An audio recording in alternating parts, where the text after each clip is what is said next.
doing? I thought we would do a February 2021 planner setup. Now, if you watched my January setup, you will notice that yes, it is a different planner. I even said in that video that I, for some reason, have this habit of setting a planner up, loving it, showing it, and then wanting to change it. And now, in my defense, this time that was not the case. This time, everything was chugging along smoothly. I was thoroughly content in that planner. And if you haven't seen that video, I'll put a card up there for it. But roughly in the middle of January, literally within 2 minutes time, everything about our schedules changed and I needed to pivot, and I needed to pivot fast. So I knew that I needed, if I was going to keep up with everything that I had set out for myself to get done this year, that I needed to very quickly go into what I like to call a comfort size format, inserts, whatever, because I was kind of taking a break from a lot of structure in that planner. It was a much needed break, but I knew that I needed some structure and kind of a comfort setup that I knew I could just grab, use, put information into, take information out, and not have to put a whole lot of thought into like the mechanics of it. So I, of course, went back to personal rings and DIYFish inserts for the most part. So here's what I have going on in here. Now, I've been flopping around with the covers. They're all personal rings. This is a gray Moterm personal size that I put 30mm rings in. I've also been using a Filofax Malden in stone. So last night I swapped these back around just because I felt like it. This charm is from 2 Weeks on Mars on Etsy. I don't really have anything in the zipper pocket except for like some paper clips. And then this I made on Canva and printed on photo paper. That I made on Canva and OliClip. And then behind there I don't have anything right now. You'll see throughout here I have several different transparent dots that I'm using. They're all from a Glittery Life Plans, Cloth and Paper, and Let's Make It Sparkle. So here is what we have going on. This floral is printed on vellum. That's from WhiteHeartDesign. Right in the front I have just an acetate with a bunch of page flags on it from Cloth and Paper, and a bunch of them I have pre-made labels on with my label maker. That's an idea I got from Nicola from Pink Planner Girl on Instagram and here on YouTube, and I love it because it's an even quicker way of making tabs than I was making them previously. In my yearly section, all of these that have the text on the side, I made all those on Canva.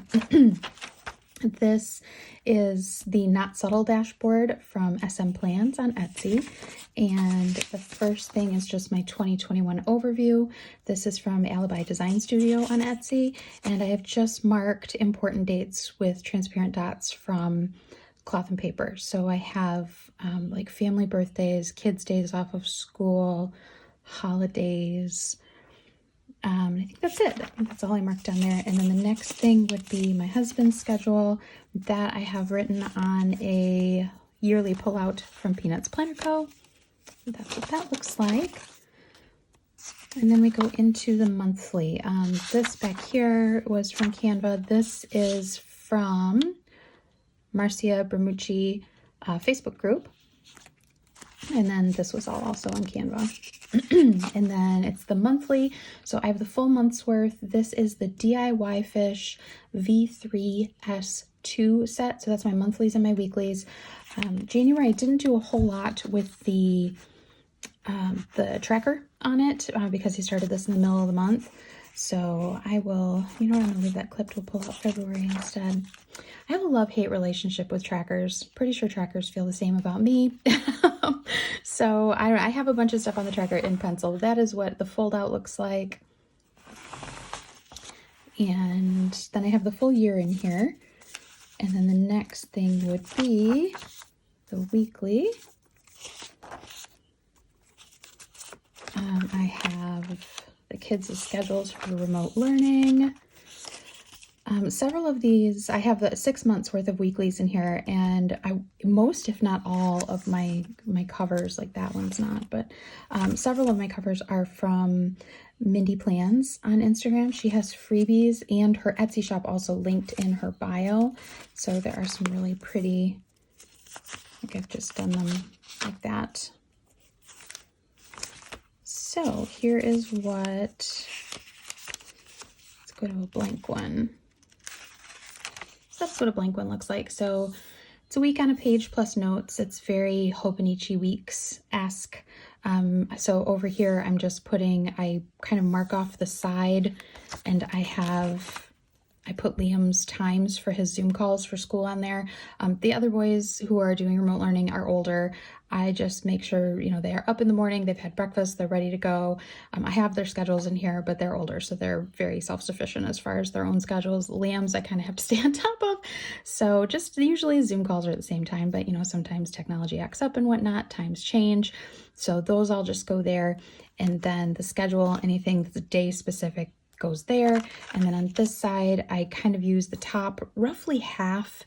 That's about how much space Liam's assignments for the week take up. And then it's kind of like I use it like Alistair method. So each day I write his assignments down as they come. Like spelling takes all week, so we work on that all week. And then I kind of start at the bottom and work my way up as far as other stuff that's not Liam's school stuff. Then I have a little stack of just leftover Stylogy paper in here that I cut kind of crooked. That's just scratch paper notes if I need a daily. That's what that is there for. And then I have 6 months worth of those. The next section is the goals section. And this section I thinned out a lot. I put a whole bunch of my project planning into Trello. I don't know if I'm going to add some of it back in here. There's some of it that for my brain, I really like having it on paper. Not all of it. Like I have a whole board in there that's like recipes, new recipes that we've tried and liked. You know, things like that. Obviously I don't, for me, I don't want that stuff in my planner. But I may put some of the bigger like long-term project stuff in here as well. So right now I just have project planning in here. So the first insert is the quarterly overview from PaperTess Designs. This is the key I use. These are cloth and paper transparent dots, and that's just how I mark projects. So it's quarterly, so each spread is 3 months. So this would be the third quarter. So you've got July, August, September, and then a notes section for each. So that's been a great way for me to kind of lay out every 3 months what I want to get done. And then that comes with some extra notes pages, and then behind it I also have a little bit of extra Stylogy paper. The next thing is my finances section. For this, I am using the versatile month on one page plus overview from PaperTess Designs. So that is what that looks like. So over here, I just use the dots to mark bill due dates that are due every month, like the cell phone bill, the utilities, things like that. I write down the date, who the bill is for, the amount, and I check it off when it's paid. And then over here, I put in any medical bills we paid, any unexpected expenses, repair bills, things like that. I put that over here, and I put income down here at the bottom. And it's kind of a nice way to have everything kind of all together on paper. I do have a lot of other stuff as far as finances go on the laptop and on my phone, but this is the stuff I like to keep in the planner. And then the last section is notes, and this is really, it's honestly kind of a hodgepodge of stuff. I do keep my index from last year in here, so that's what this is. It's a pullout from Peanuts Planner Co., and it's just the index from last year, and then this is the like a yearly overview pullout. This was from Sterlingink. This is the one I used last year. So this is kind of like an index, and this is kind of like dates. Between the two, I tend to catch stuff. I don't always get stuff from here to here, but between the two of them, I usually do. So I keep that in there in case we need it for reference. And then in the back, I just have more dots. These are more from Glittery Life Plans. These are ones from cloth and paper that I trimmed down so they would fit.